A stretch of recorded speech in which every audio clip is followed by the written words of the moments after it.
বিধানসভার বিতর্কিত সই জালিয়াতি মামলার তদন্তে অভিষেক বন্দ্যোপাধ্যায়ের পাশাপাশি তলব করা হয়েছিল তৃণমূল বিধায়ক কুণাল ঘোষের। সেই তলবেই সাড়া দিয়ে রবিবার দুপুরে ভবানী ভবনে হাজির হন বেলেঘাটার তৃণমূল বিধায়ক।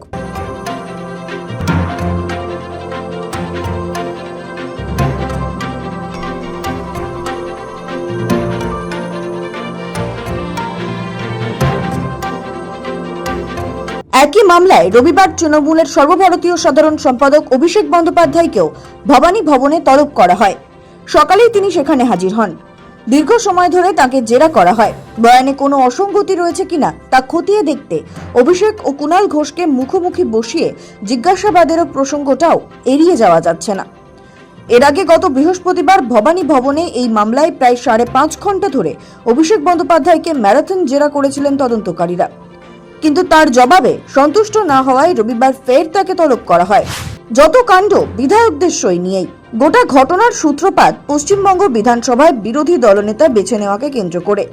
গত 6 মে কালীঘাটে দলের একটি বৈঠকে বিরোধী দলনেতা, সহবিরোধী দলনেতা এবং মুখ্য সচেতক পদে কয়েকটি গুরুত্বপূর্ণ সিদ্ধান্ত নেওয়া হয়েছিল বলে দাবি করা হয়।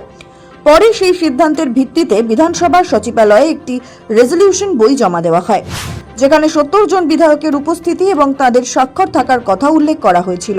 পরিস্থিতি অন্যদিকে মোড় নেয় গত 27 মে, যখন বিরোধী শিবিরের 2 বিধায়ক ঋতব্রত বন্দ্যোপাধ্যায় এবং সন্দীপন সাহা স্পিকারের কাছে একটি লিখিত অভিযোগ দায়ের করে বসেন।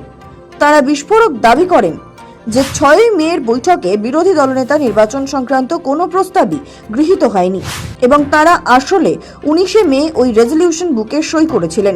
অভিযোগকারীরা স্পষ্ট জানান, 6 মে ডেট দিয়ে যে প্রস্তাবটি জমা দেওয়া হয়েছে তা সম্পূর্ণ জাল।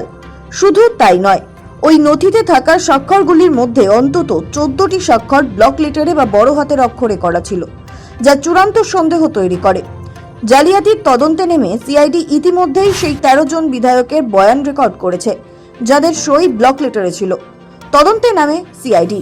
সই জালিয়াতি কার নির্দেশে এবং কিভাবে করা হয়েছিল তার মূল পাণ্ডাকে খুঁজে বের করতেই রবিবার ভবানী ভবনে অভিষেক ও কুণাল ঘোষকে ম্যারাথন জেরার প্রস্তুতি নিয়েছে সিআইডির বিশেষ তদন্তকারী দল। তদন্তকারীদের লক্ষ্য অভিযোগের নেপথ্যের প্রকৃত ঘটনা এবং দায় নির্ধারণ করা। সৌভিক সান্যালের রিপোর্ট, সময়, কলকাতা।